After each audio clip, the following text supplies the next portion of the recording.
aku melihat sepasang kakek dan nenek yang terus-menerus mengamati kami dengan tatapan aneh dan tidak mengenakan. Sesampainya di pos terakhir, kami kembali mendirikan tenda. Saat itu, kami berencana tidur lebih awal, karena esoknya kami benar-benar harus menuju puncak Gunung Arjuna. Namun, ketika aku hendak tidur, aku mulai mendengar suara seorang kakek yang terdengar terus memanggil-manggil namaku.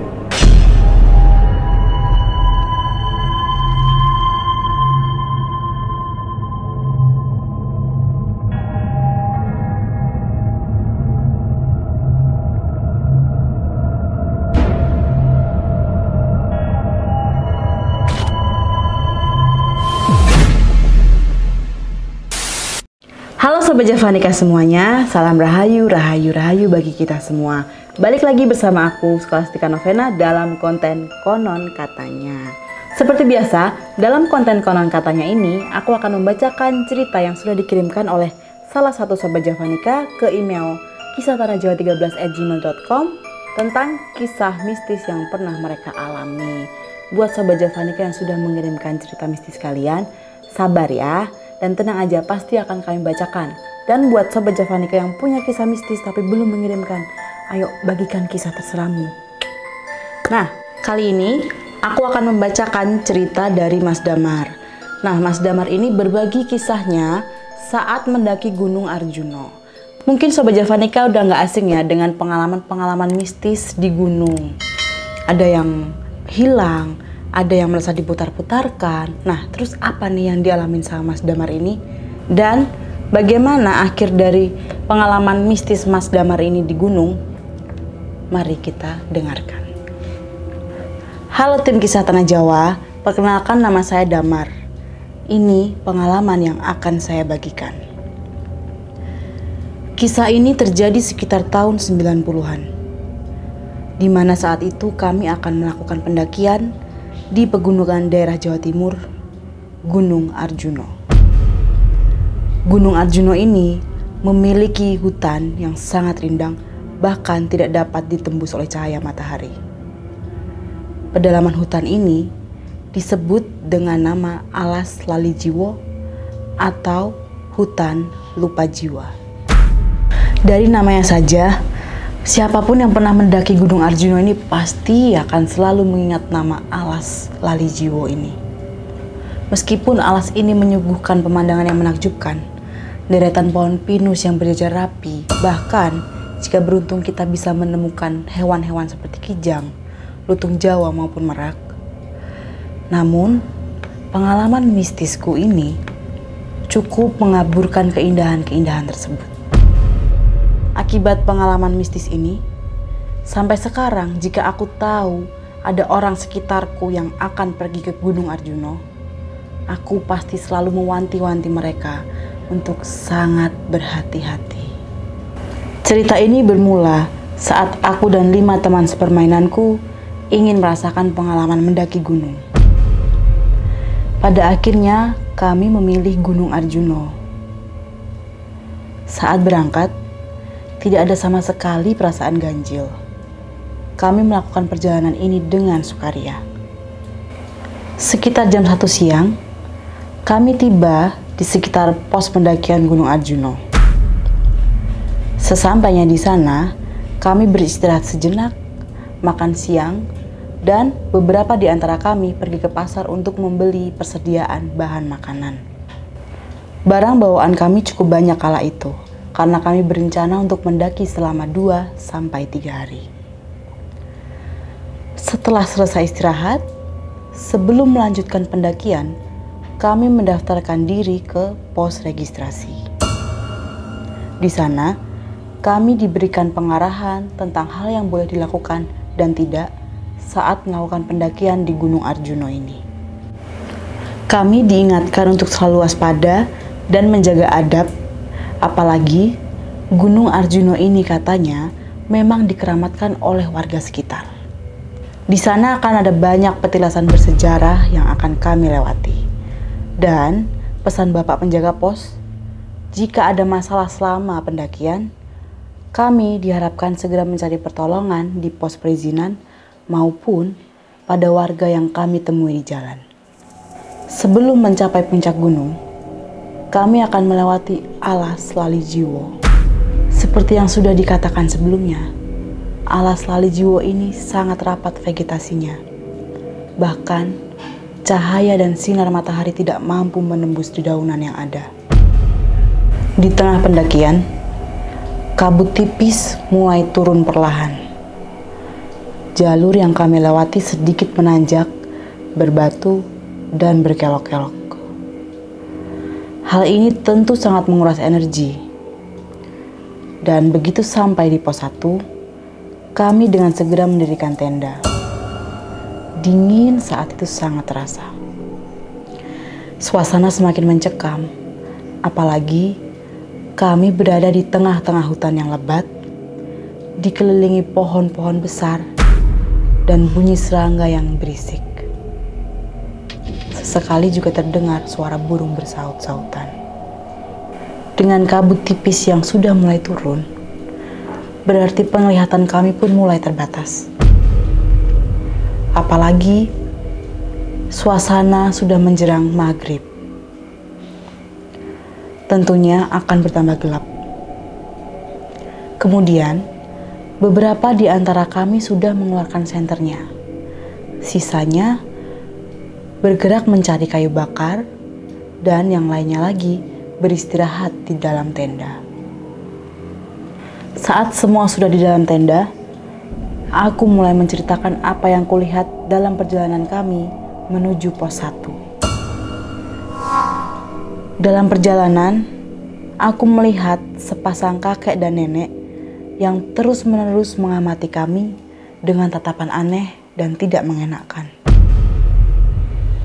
Namun lebih anehnya, tidak ada satupun dari teman-temanku yang melihat pasangan kakek nenek itu sejak meninggalkan pos perizinan.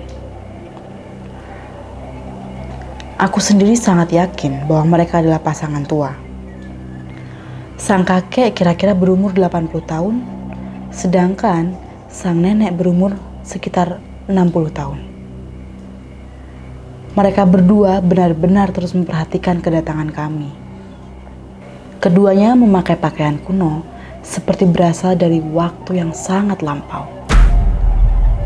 Awalnya, aku mengira mereka hanyalah sepasang suami istri yang sedang mencari kayu bakar di hutan. Sebab saat itu, kalau tidak salah, si kakek sedang membawa kayu bakar di punggungnya. Sementara, sang nenek berjalan tepat di sampingnya. Mereka berdua sempat menghentikan langkahnya sambil menatap kami dengan tatapan yang dingin. Tatapan mereka pun juga tampak dalam dan sepertinya ingin menyampaikan sesuatu. Selesai mendengarkan cerita itu, salah satu temanku menimpali dengan, "Ya, semoga bukan pertanda apa-apa ya. Kita istirahat saja hari ini. Karena pagi-pagi sekali, kita harus mulai kembali mendaki." Sepertinya temanku mencoba menenangkan suasana. Karena memang besoknya kami harus menuju puncak. Sesampainya di pos terakhir, kami kembali mendirikan tenda. Saat itu, kami berencana tidur lebih awal. Karena esoknya kami benar-benar harus menuju puncak Gunung Arjuno. Seperti biasa, kami berencana untuk mendaki ke puncak pukul 1 dini hari, dengan harapan kami bisa melihat matahari terbit dan pemandangan yang sangat indah, baik di Gunung Arjuno maupun Welirang. Namun, ketika aku hendak tidur, aku mulai mendengar suara seorang kakek yang terdengar terus memanggil-manggil namaku. Saat itu, terbesit pikiranku untuk membangunkan teman-teman lain yang sudah tertidur. Namun akhirnya aku tidak melakukannya. Kurasa saat itu aku hanya berhalusinasi. Dan lambat laun, suara itu hilang. Setelah itu, Aku pun kembali melanjutkan tidur. Namun sialnya, ketika aku akan mencoba memejamkan mata, tiba-tiba aku ingin sekali buang air kecil. Rasanya seperti sudah tidak tertahankan lagi. Setelah berpikir panjang, akhirnya aku memutuskan untuk keluar dari tenda tanpa ditemani siapapun. Aku mulai menyalakan senter dan berjalan pelan menuju tempat yang aku rasa aman untuk buang air kecil. Tepatnya di balik pohon yang cukup besar. Tak lama saat aku sedang buang air kecil itu, aku mencium aroma yang sangat menyengat. Aroma yang tiba-tiba menusuk hidung. Ini seperti aroma dupa, namun dengan wangi yang berbeda. Aku sebenarnya tidak terlalu mempedulikan itu. Namun, aromanya semakin lama semakin menyengat. Dan bersamaan dengan itu, pandanganku mulai samar. Aku mulai kehilangan kesadaran. Setelah itu, aku sama sekali tidak ingat apa yang terjadi padaku. Mungkin aku tak sadarkan diri. Hanya saja, ketika aku ingin membuka mataku dengan pelan, aku seperti merasa berada di sebuah rumah kuno yang terbuat dari bambu. Perabot apapun yang ada di sana, jelas baru kali ini aku lihat. Semuanya tampak sangat kuno.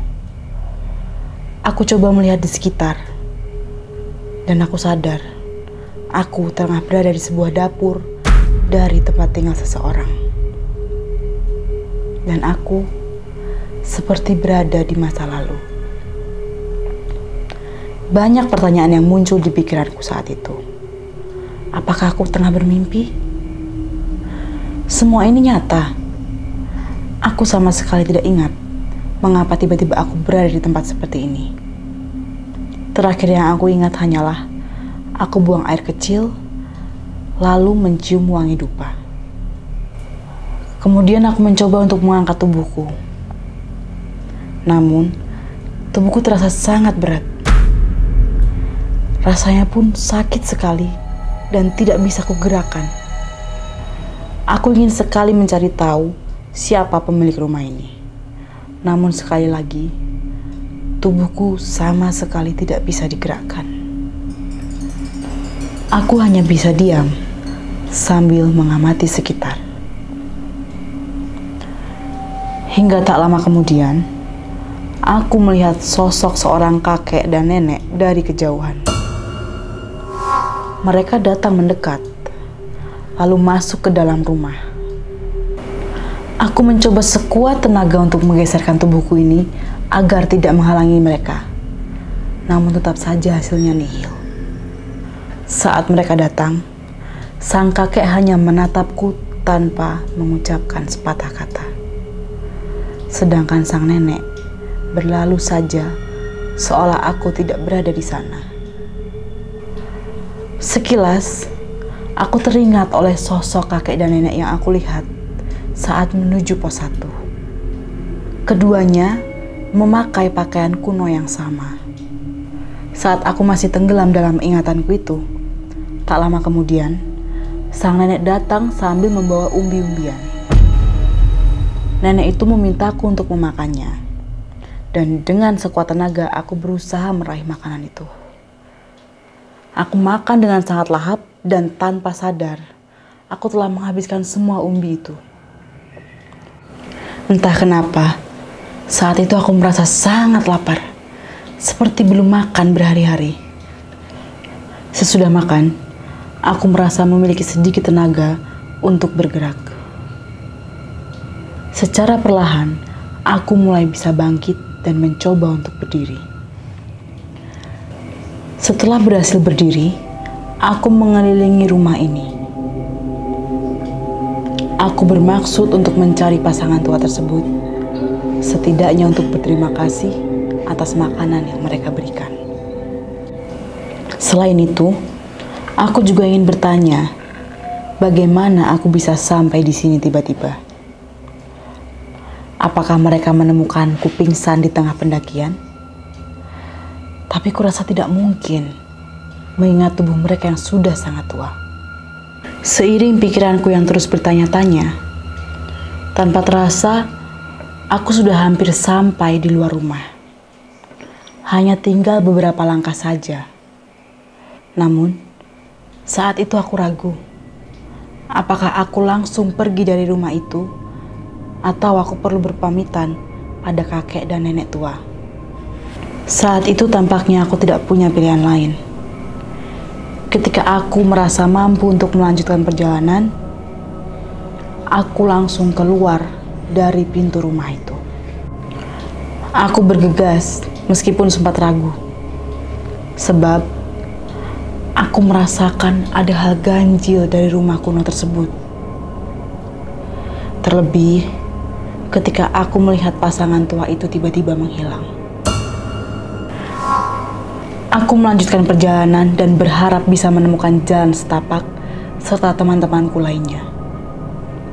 Sambil mencari jalan terdekat, aku masih terus berpikir bagaimana kedua orang tua itu bisa membawaku ke rumah mereka. Sedangkan sejauh aku mencari-cari, tak ada sedikit pun jalan setapak yang aku temui. Apalagi rumah ini berada di tengah-tengah hutan, tanpa ada akses jalan sama sekali. Dan keanehan tidak berhenti sampai di situ saja. Saat aku masih tengah mencari jalan, rasanya aku seperti diputar-putarkan dan dikembalikan ke rumah kuno itu. Dan itu berlangsung berulang kali. Rasanya aku seperti ingin menangis saja dan berharap bahwa ini semua hanya mimpi. Hingga kemudian, rasa lelah membuatku tidur lelap di balik batu besar. Tiba-tiba, aku kembali mencium aroma dupa yang sangat menyengat. Aroma ini sama dengan yang kucium sebelum tak sadarkan diri. Lalu saat membuka mata perlahan, aku melihat teman-temanku sudah mengerumuni aku. Mereka bilang, aku sudah cukup lama tidak sadarkan diri. Dan mereka menemukanku tergeletak pingsan di bawah pohon besar. Sejauh yang kuingat, pohon besar itu adalah tempat aku buang air kecil. Dan ternyata, pohon itu menurut warga sekitar adalah pohon yang keramat. Menurut pengakuan teman-temanku, mereka telah mencariku selama 2 jam. Padahal, ketika aku berada di rumah kuno itu, aku merasa terjebak berhari-hari. Dan lebih anehnya lagi, lokasi pohon keramat itu tidak jauh dari tenda yang kami dirikan. Dan kata teman-temanku lagi, aku sadarkan diri saat mereka tengah membawaku kembali ke pos penjagaan. Karena kejadian itu, pada akhirnya kami mengurungkan niat untuk melanjutkan ke puncak. Dan akhirnya kami memutuskan untuk kembali ke bawah. Beberapa hari setelah kejadian itu, aku menceritakan pengalaman yang aku alami di Gunung Arjuna ini. Kemudian, beberapa orang mengatakan bahwa aku mungkin telah melakukan pelanggaran dari pantangan di Gunung Arjuna.